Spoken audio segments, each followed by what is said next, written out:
आदरणीय सजनों, रानी राजा से वचन भरा करके रूप का नाम बता देती है। राजा खड़क सिंह कहता है, ऐ रानी, नहीं नहीं, मैं नहीं मान सकता, और हो सकता है माँ के पास में बेटा आ भी सकता है, आ भी सकता है, तो ये पक्का सबूत नहीं है कि रूप महल में आया था। जा, यदि तू मेरे को कोई पक्का सबूत बता देगी तो जा, तू कहेगी वो सजा मैं रूप को दे दूंगा। अब इतनी सुनते ही रानी दासी को बुलवाती है। दासी आते है, दासी कहते हैं, राजा जी हाँ, रानी साहिबा बिल्कुल सही बता रही है, आपका बेटा आया था, आपका बेटा आया था, लेकिन महल के अंदर गया या नहीं गया मैंने मेरी आंखों से नहीं देखा। राजा खड़क सिंह रानी से बोले, अरे रानी, ये कोई सबूत नहीं है, सबूत बता, सबूत। तो रानी क्या करती है, रानी जाकर के महल में जाकर के संदूक को खोलती है। संदूक को खोल करके वो जो रूप और बसंत की गेंद थी, गेंद ला करके राजा के सामने ढक देती है। ये देखो राजा जी। राजा गेंद को देखा, गेंद को देखते ही राजा खड़क सिंह की आंखों में आंसू आ गए। भगवान, ए नीच रूप, मुझे ऐसा पता नहीं था कि तू मेरे एक बुगला भक्त पैदा हो जाएगा। बुगला भक्त पैदा हो जाएगा तो राजा खड़क सिंह क्या करता है, दो सिपाही बुलवाता है। दो सिपाही बुलवाता है, दो सिपाही बुला करके कहता है, ए सिपाहियों, तुम्हें मेरा ऑर्डर है, जाओ महल में जाओ और रूप के हाथों में हथकड़ी डाल दो। हाथों में हथकड़ी डाल दो। जब रूप को सिपाही पकड़ने के लिए जाते हैं तो छोटा भाई बसंत कहता है, ऐ सिपाही भाई साहब, मैं भी आपके साथ में चलूंगा। भाई रूप के साथ में मैं भी चलूंगा। क्यों? कि मां मर गई और भाई भी मर जाएगा, और मेरा इस संसार में कौन है। अब सिपाही जाकर कहता है, राजा जी, आपका जो छोटा बेटा बसंत है वो भी ये कह रहा है कि नहीं नहीं, भाई साहब के साथ मैं भी जाऊंगा। राजा खड़क सिंह क्रोधित होकर के कहता है, जाओ, वो नीच यदि उसकी सहायता करता है तो जाओ उसके हाथों में भी बेड़ी डाल दो। दोनों भाइयों के हाथों में बेड़ी डाल देते हैं, और नगर के बीच में तख्ता डलवा देते हैं। तख्ता डलवा करके आदरणीय सजनों, रूप और बसंत को दोनों को फांसी के फंदे पर लटका दिया जाता है। फांसी के फंदे पर लटका दिया जाता है तो दोनों भाई फांसी के फंदे पे लटके लटके किस प्रकार से रुदन करते हैं, विलाप करते हैं। तो क्या बताया कवि ने,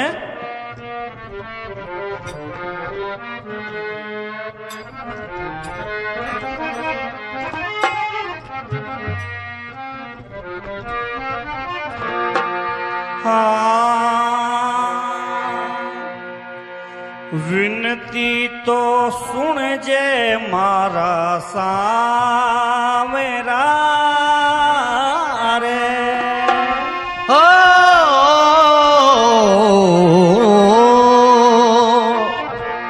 विनती तो सुन जे मारा सावेरा रे, माँ मारी गई रोवता छोड़ जुलम मोसी करी जी,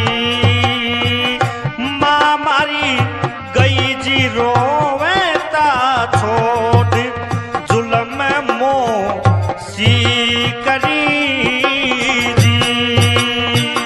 या मामले गई रे रोवे ता छोड़ जुलमी मोसी करी दी।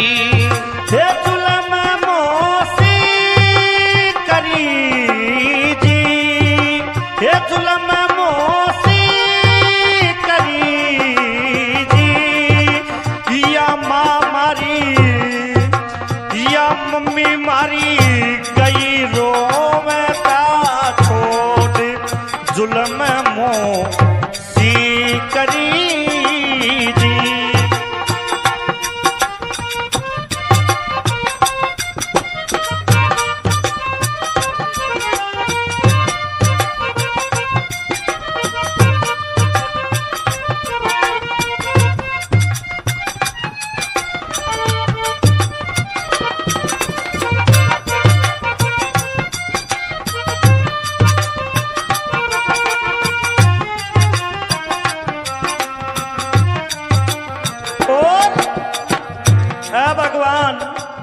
फांसी के फंदे से कौन बचाएगा।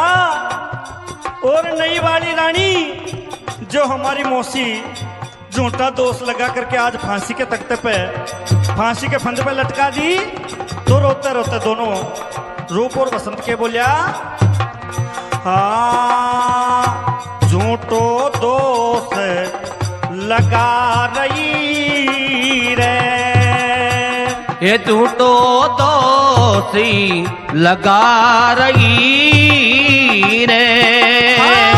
मारा पिता ने बे खा रही रे, ओ मारा तो पिता ने बेखा रही रे। मारी अजी मारी दुख पावे थे खोड़ जुलम मोसी करी जी।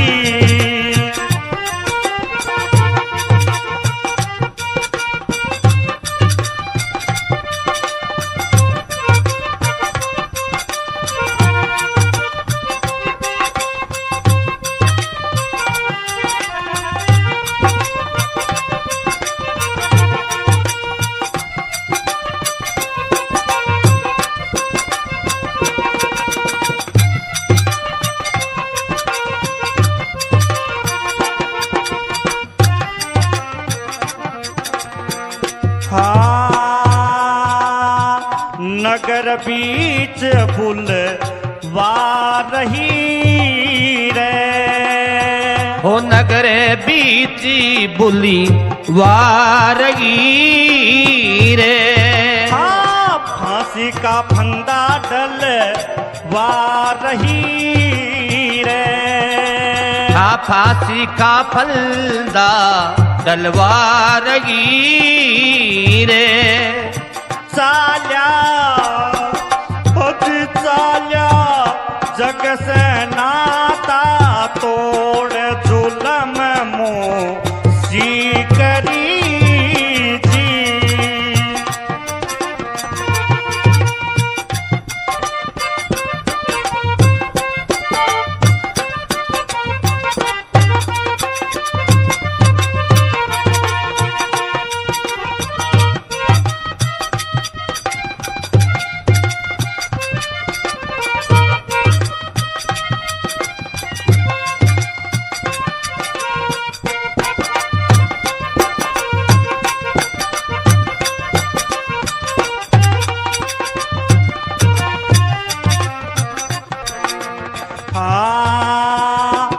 आज ही माती ना कोई दिखे रे, आज की माती कोई नहीं दिखे रे।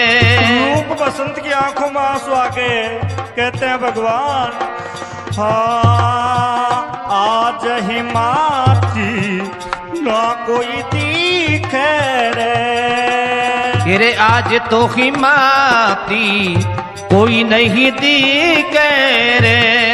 हाँ रूप बसंत दो भाई बिलेखे रे, हाँ रूप बसंत दो भाई बिलेखे रे। हाँ रूप बसंत दो भाई बिलेखे रे, हाँ रूप बसंत दो भाई बिलेखे रे। अब कौन बचावे आके दौड़ जुलम मोसी करी जी। विनती तो सुन जे मारा सामरा रे, विनती तो सुन जे मारा सामरा रे। माँ मारी गई रोवेता छोड़ जुलम मोसी करी जी।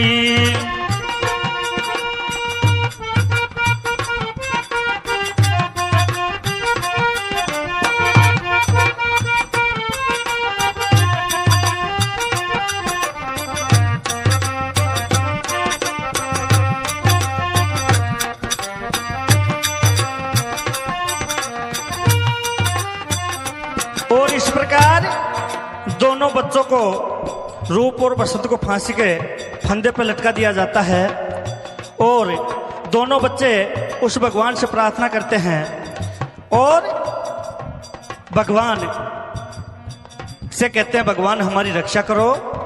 रूप बसंत फांसी के फंदे पर लटका दिए जाते हैं और इस कैसेट का अगला भाग आपको बहुत जल्दी सुनने को मिलेगा।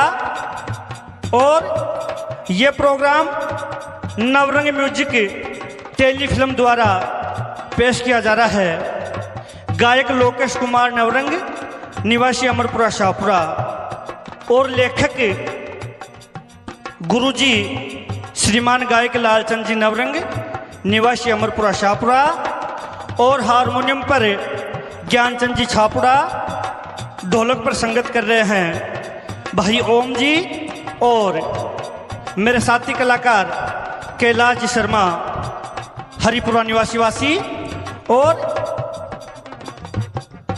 मेरे मोबाइल नंबर 9660 23 निवासी 52। और अंत में बताया, हाँ